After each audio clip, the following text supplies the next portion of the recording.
Hello everyone, welcome to SS Odia tutorial. आज आमे अभिमन्यु सामंत सिंहारଙ୍କ कविता धीरे राधा कर धरी एही कविताटी आलोचना करिबा।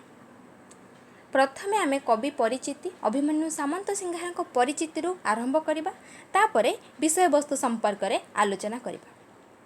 अभिमन्यु सामंत सिंहार कटक जिल्लार जाजपुर निकटस्थ बालिया जमीदारी अंतर्गत गोलकुंड ग्राम रे एक अभिजात्य खंडायत परिवार रे जन्म ग्रहण करथिले। तांकर पिता थिले बालियार जमीदार इंद्रजित सामंत सिंहार, माता थिले तुलसी देवी। तांकर रचित प्रेम चिंतामणि रे 1760 ख्रीष्टाब्द फेब्रुआरी 23 तारिख रे भूमिष्ठ होइथिले बोली दर्शा जाइछि बा विवरणी रहिछि। अभिमन्यु सामंत सिंहारଙ୍କ शिक्षागुरु और दीक्षागुरु हेउछन्ति सदानंद कविसूर्य ब्रह्मा। बाल्यकालरू विदग्ध कवि अभिमन्यु सामंत सिंहार तांकर बाल्यकालरू से बाघ गीत, चढ़ई गीत, बोलेहूँ गीत केतेक गीत से रचना करथिले। तांकर सृष्टि संभार हेउछि प्रेम चिंतामणि, प्रेम कला, रसवती, सुलक्षणा, विदग्ध चिंतामणि। ये हूँ तांकर केतेक पौराणिक आख्यायिक काव्य। विदग्ध चिंतामणि आमर जो आलोच्य कविता रही धीरे राधा कर धरी, यही कविताटी विदग्ध चिंतामणि काव्यरू ग्रहण करा जाइछि। एही विदग्ध चिंतामणि काव्यटी कविंक जीवनर शेष पर्यायर यह रचित। एथिरे सर्वेमोट कहबाकू गले 96टी छांद रहिछि, किंतु तथापि 96टी छांद रहिबा सत्वे यह हेउछि एक असंपूर्ण काव्य। ए काव्यटी को जेतबेले अभिमन्यु सामंत सिंहार रचना करिबा पाई कि मनस्थ करथिले, से याकू 108 छांदरे समाप्त करिबार अभिलाष को से पोषण करथिले। किंतु ता पूर्वरु काव्यटी संपूर्ण हेबा पूर्वरु वृंदावन यात्रा पथरे 1806 ख्रीष्टाब्द से परलोक गमन करथिले। सेथिपाई एई काव्यटी 96 छांद विशिष्ट एक असंपूर्ण काव्य। एही काव्य रे श्रीकृष्णंकर बाल्यलीला, यशोदांकर श्रीकृष्णंक प्रति जो वात्सल्य भाव रही, राधा जन्म, कृष्ण चंद्रावली प्रेमलीला, कृष्ण राधिका प्रेमलीला, राधाकृष्णंक मध्यरे मनोमालिन्य, पौर्णमासीर मध्यस्थता, शेषरे राधाकृष्णर मिलनादि प्रसंग एथिरे वर्णित रही। कहिबाकू गले अप्राकृत प्रेम मूर्ति राधाहरिंकर जो अव्यक्त प्रेमलीला एथिरे व्यक्त रही, एथिरे वर्णित रही एवं अति सुंदर शब्द विन्यास सहित छंद लालित्य वर्णना चातुरी कविंकर एही काव्यटी को कविताटी को अध्ययन कले आमे जानि परिबा। विदग्ध चिंतामणि काव्यटी हूँ एक भक्ति रसामृत परिपूर्ण काव्य। धीरे राधा कर धरी अर्थ कौन? करर अर्थ हूँ हाथ। राधांकर हाथ धरिकी दूती कौन कही, कौन वर्णना रही से कथा यही जो आमर आलोच्य कविता धीरे राधा कर धरी, से समय होउछि वृंदावन रे विराजमान हेउछि ऋतुराज बसंत। बसंत हेउछि ऋतुमानक मध्यरे राजा, ऋतुराज बसंत। राधा जेतबेले विरह ज्वाला रे जर्जरित होइछन्ति एवं रसराज श्रीकृष्ण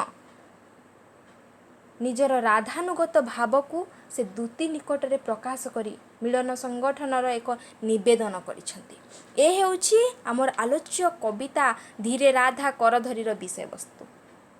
आलोचना करिबा कविताटी। धीरे राधा कर धरी कहउछन्ति दूती को, जीवन नेबाकू लगाइछु पाप प्रीति।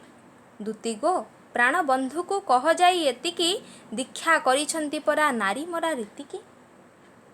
धीरे राधा कर धरी कहउछन्ति दूती को, ए जो शब्द दूती आमे सरह सुंदरी पढ़िला बेले दूती शब्द को आलोचना करथिले। सरह सुंदरी दूती थिला जे कि श्रीकृष्ण श्री राधा को मिलन करिबा पाई।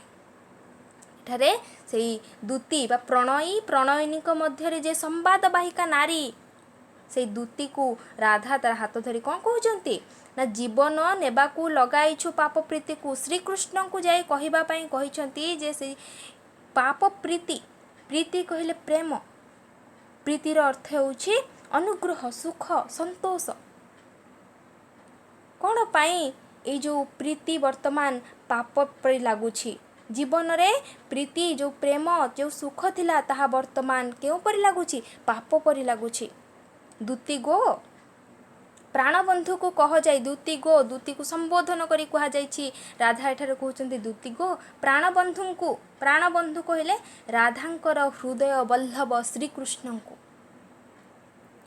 କ'ଣ କହିବା ପାଇଁ କହିଛନ୍ତି ନା ସେ ଦୀକ୍ଷା କରିଛନ୍ତି ପରା ନାରୀ ମରା ରୀତିକୁ ଦୀକ୍ଷା କହିଲେ ବ୍ରତ ଗ୍ରହଣ କେଉଁ ବ୍ରତ ସେ ଗ୍ରହଣ କରିଛନ୍ତି ନା ନାରୀ ମରା ରୀତିକୁ ନାରୀ ମରା ରୀତିର ଅର୍ଥ ହେଉଛି ନାରୀମାନଙ୍କୁ ମାରିବା ପାଇଁ ବ୍ରତୀ ହୋଇ ଏ ରୀତିକୁ ସେ ଧରିଛନ୍ତି ଏଠାରେ ରାଧା କ'ଣ କହୁଛନ୍ତି ରାଧା ଦୂତିକୁ କହୁଛନ୍ତି ଯେ ଏଇ ଯେଉଁ ଜୀବନ ବର୍ତ୍ତମାନ ତାହା ପାପ ପରି ମନେ ହେଉଛି ଏ ପ୍ରୀତି ବର୍ତ୍ତମାନ ପାପ ପରି ମନେ ହେଉଛି ଏ ପ୍ରେମ ବର୍ତ୍ତମାନ କ'ଣ ହେଉଛି ପାପ ପରି ମନେ ହେଉଛି ସେଥିପାଇଁ ଦୂତି ଗୋ ତୁ ଯାଇକି ପ୍ରାଣବନ୍ଧୁଙ୍କୁ ଶ୍ରୀକୃଷ୍ଣଙ୍କୁ କ'ଣ କହିବୁ ନା ସେ କ'ଣ ଦୀକ୍ଷା କରିଛନ୍ତି ଏତିକି ଯାଇ କହିବୁ ସେ ଯେଉଁ ବ୍ରତ ଗ୍ରହଣ କରିଛନ୍ତି ନାରୀ ମରା ରୀତିକୁ ନାରୀମାନଙ୍କୁ ମାରିବା ପାଇଁ ଏ ଯେଉଁ ରୀତିକୁ ସେ ଧରିଛନ୍ତି ଏ କଥା ଯାଇକି ପ୍ରଶ୍ନ କରିବୁ ବୋଲିକି ପଚାରିବୁ ବୋଲିକି ଏତିକି ଦୂତିକୁ ରାଧା କହିଛନ୍ତି ଆଉ କ'ଣ ବର୍ଣ୍ଣନା ରହିଛି ନା ଯାହା ସେ ବୋଇଲେ ତାହା ସତ ବୋଲି ହେବ କି କିଣିଥିଲେ ପୁଣି ବିନାଶନ୍ତେ କେହି ସେବକି ଦୂତି ଗୋ ଦୟାନିଧିଙ୍କି ପଚାର ଏ ବିଧିକି ଅବଧିକି କଲେ ଅରଯିବେ କେଉଁ ନିଧିକି ଯାହା ସେ କହିବେ ବୋଇଲେ କହିଲେ କହିବେ ତାହା ସତ ବୋଲି ହେବ କି ଯାହା ସେ କହିବେ ବା ସେ ସମସ୍ତ ସତ୍ୟ ହେବ କି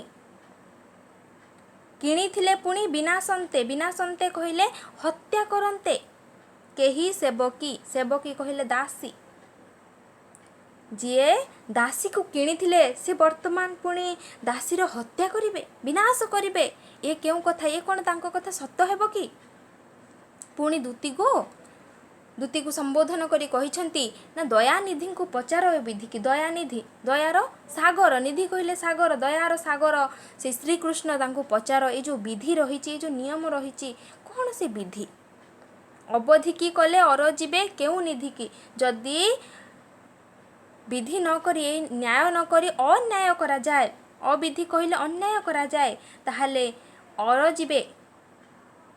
ଅରଯିବେର ଅର୍ଥ ହେଉଛି ପ୍ରାପ୍ତ ଲାଭ ବା ପ୍ରାପ୍ତ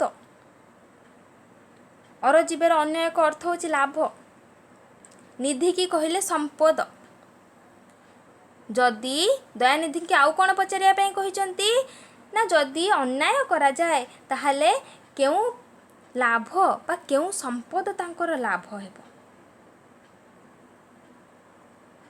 ଯେତେବେଳେ ଶ୍ରୀ ରାଧା କ'ଣ ହେଇଛନ୍ତି ବିରହର ଜ୍ୱାଳାରେ ସେ ଜର୍ଜରିତ ହୋଇଛନ୍ତି ସେତେବେଳେ ଶ୍ରୀକୃଷ୍ଣଙ୍କୁ କିପରି ଭାବରେ ତାଙ୍କର ଯେଉଁ ମନର କଥା ପରିପ୍ରକାଶ କରିବେ ସେ ଦୂତିକୁ ମାଧ୍ୟମ ବୋଲି ଚୟନ କରିଛନ୍ତି ଦୂତି ହେଉଛି କ'ଣ ନା ପ୍ରଣୟିନୀ ମଧ୍ୟରେ ସମ୍ବାଦବାହିକା ନାରୀ ଦୂତିକୁ ସମ୍ବୋଧନ କରି କହିଛନ୍ତି ଯାଇକି ପ୍ରାଣବନ୍ଧୁକୁ କହିବା ପାଇଁ ଯେ ସେ କେଉଁ ଦୀକ୍ଷା ଗ୍ରହଣ କରିଛନ୍ତି କେଉଁ ବ୍ରତ ଗ୍ରହଣ କରିଛନ୍ତି ନାରୀମାନଙ୍କୁ ମାରିବା ପାଇଁ ଆଉ ପୁଣି ପଚାରିବା ପାଇଁ କହିଛନ୍ତି ଦୟାନିଧିଙ୍କୁ ପଚାର ଏଇ ଯେଉଁ ବିଧିକୁ ଏଇ ଯେଉଁ ନ୍ୟାୟ ସେ କରିଛନ୍ତି ଶ୍ରୀକୃଷ୍ଣ ଯେଉଁ ନ୍ୟାୟ କରିଛନ୍ତି ଯଦି ସେଇ ସମସ୍ତ ନ୍ୟାୟର ବା ଅନ୍ୟାୟ କରାଯାଏ ତାହେଲେ ସେଇ ସମ୍ପଦର ସେଇ ନିଧିକୁ ସେଇ ସମ୍ପଦର କ'ଣ ଲାଭ ହେବ କ'ଣ ପ୍ରାପ୍ତ ହେବ ବୋଲିକି ଏ କଥା ମଧ୍ୟ ପଚାରିବା ପାଇଁ କହିଛନ୍ତି ଶ୍ରୀ ଚରଣେ ଦେହ ପ୍ରାଣ ବିକିଅଛି ମୁହିତ ତାଙ୍କ ଅନୁଗ୍ରହ ସିନା ମୋ କପାଳ ଲିହିତ ଦୂତିକୁ ଧନକୁ କହ ଆନଗତି ନାହିଁ ତାର ଦିବ୍ୟ ଚିତ୍ତେ ବିଚାରନ୍ତୁ ଯେ ଯାହାଙ୍କୁ ବିହିତ ଶ୍ରୀଚରଣେ ଶ୍ରୀକୃଷ୍ଣଙ୍କର ପାଦ ତଳେ ଦେହ ପ୍ରାଣ ବିକିଛି ମୁହିଁ ଶ୍ରୀ ରାଧା ଏଠାରେ କହୁଛନ୍ତି ଶ୍ରୀକୃଷ୍ଣଙ୍କର ପାଦ ତଳେ ମୁଁ ଦେହ ପ୍ରାଣ ମଧ୍ୟ ବିକିଛି ତାଙ୍କ ଅନୁଗ୍ରହ କହିଲେ ଦୟା तांको जदि दया रहिबो मो कपाळ लिहित लिहित कहिले लिखित बा लेखा हेबा। श्रीकृष्ण जेतबेले श्रीराधा तांकर पाद तले श्रीकृष्ण का पाद तले निजर देह प्राण को से बिकिछंती जदि तांकर दया रहिबो ताहले मो कपाळ रे लिखित हेबो बा लेखा हेबो। कोन लेखा हेबो ना दूती गो धन को कह आनगति नाही तो दिव्य चित्ते विचारंतु जे जहां को विहित। धन को कहिले एठारे श्रीकृष्ण को कहा जायछि। आनगति अन्य उपाय किछि नाही। दिव्य चित्ते भल मनरे विचार करंतु जे जहाँ को विहित। विहित कहिले विधिसंगत, विहित कहिले कृत, विहितर अर्थ होछि यथोचित बा संपादित। एठारे पुणी कौन वर्णना रही ना श्रीचरणक श्रीकृष्णक पाद तले जेतबेले श्रीराधा तांकर मन प्राण को समर्पण कर देइछंती से समय कहउछंती जदि तांको बिना तांकर जदि दया हेबो ताहले मो कपाळ रे लिखा हेइ जिवो लेखा हेइ जिवो। तांकर दया को मो कपाळ रे लेखा हेइ जिवो। पुणी एठारे दूती को संबोधन करी कहिछंती धन को कह आनगति नाही तो पुणी आउ कौन कहया पई श्रीकृष्ण को कहिछंती ना दिव्य चित्तरे जदि भल मनरे विचार करिवे क्यों कथा से जहाँ को संपादित करिछंती बा जहाँ विधि संगत अछि से कथा को जदि से भल मनरे आउ थरे पुणी विचार करंतु बोली एठारे राधा कर धरी दूतीर हाथ धरी के एठारे कहिछंती। परवर्ती समय रे हमें पुणी एठु आलोचना करिबा। आजिर आलोचनाटी एठी शेष होउछि। जदि आपण माननकु आजिर आलोचना भल लागि थाए ताहले निश्चय लाइक करंतु, निज सांग साथी मानक सह शेयर करंतु एवं आम चैनल टी को सब्सक्राइब करंतु जहा फल कि प्रतिटी वीडियो नोटिफिकेशन आपण माने यथाशीघ्र पाई परिबे। Thank you.